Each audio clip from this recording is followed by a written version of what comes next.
Hey, what's good, y'all? It's your boy DJ Fanatic at soundsforproducers.com. Sorry for the hiatus, been away for a little while on YouTube, on this channel anyway, and thought I'll jump on here and show you actually something that I really needed right away because I couldn't open FL Studio. I was afraid I had to uninstall it and reinstall it, and hopefully you find this helpful, and hopefully, you know, if you ran into the same situation as I did, you can rectify it with this particular solution. And I totally forgot the name of the YouTuber that I found this on, so I will probably just put your video link in my description or whatever. And shout out to you for doing this, because I didn't see another video anywhere in YouTube that shows you how to do this. So for instance, if you don't know by now, if you haven't by now, make sure you hit the sub button, click the bell as well, and also give it a thumbs up if this helped you, or if you find anything on this channel helpful for you as a producer or as a music creative or artist, whatever. So thank you for those that have subscribed, and really appreciate the support. So let's hopefully I remember how to do this. Okay, so basically what happened, I was trying to make a beat real quick. I had a deadline, as I always do, and every time I clicked on the FL Studio icon, it would not open. This is FL Studio 20. I don't know if the other versions have this option, but every time I clicked on it, it would just, the icon would act like I just clicked on it, but it wouldn't even open. And I've seen it do this before, and I just uninstalled it and reinstalled, you know, through the program, whatever, through the window here at the control panel. So instead of doing that, every time I reinstalled it, I would have to reconfigure all my plugins, which I have way too many. I had to like redo my favorites and all that. It was a lot, and I got a lot of stuff, tons of sounds. I'm talking, man, I don't even know. It's just way too much, because sometimes it gets overwhelming for me. But anyway, let me show you right quick. So what you want to do is you find your icon or whatever on your desktop, your FL Studio 20, and what you want to do is right click on it and go to open file location.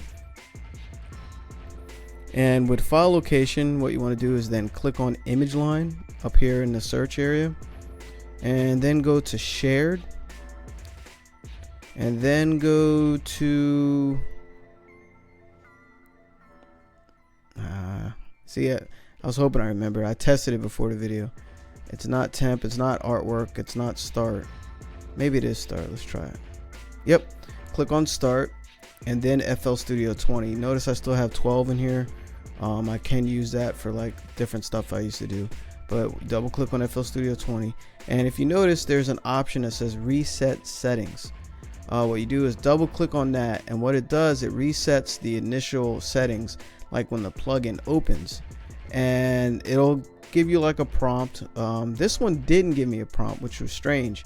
I hit reset settings and it looked like nothing happened, and after I did that, I did it twice actually, just to make sure, and then I closed the window, I restarted the computer, and I opened FL Studio, just clicked on it down here, and it opened.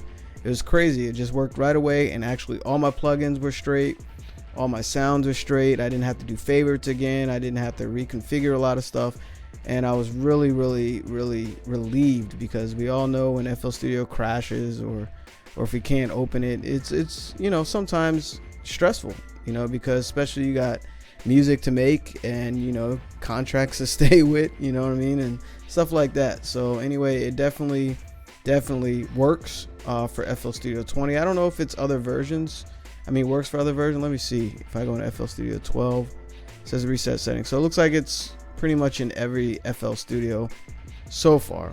I guess you can check to see if that folder's in there, but it will just reset the initial settings. I think that's like loading settings when you open it up. I don't think it's just resetting all settings, but don't quote me on that. I'm not sure, but it worked for me. And for when I already told you, when I try to open it, it was just like it wouldn't even open. Like, it was weird. It was just very strange. And actually, I did shut down the computer and restarted. I did a full shutdown, Did probably 2 or 3 of those and it still wouldn't open. Then I tried to open it in different ways, like going to, you know, this window and then open it instead of from the desktop and whatever.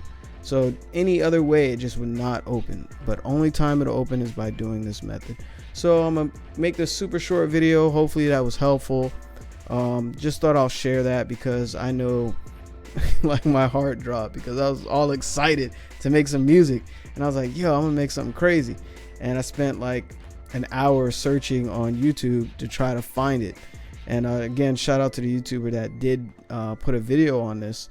And I'm definitely going to put you in the description. So again, it's your boy DJ Fanatic at soundsforproducers.com. Of course, there's a bunch of links in the description. There's a free loop pack. There's a bunch of links for you to listen to the loops before purchase. You can preview the loops, of course. Oh yeah, and there's a free month on BeatStars as well. Shout out to BeatStars. It's in the description as well. And I'm also throwing in a link to Music Entrepreneur Club, so make sure you click on that as well. So we got a lot of real cool stuff for producers, man. So, and I might even do the 7% off a DistroKid in the description as well. So peace and love. Make sure you hit the sub button, click the bell as well, give it a thumbs up if this helped you. Peace.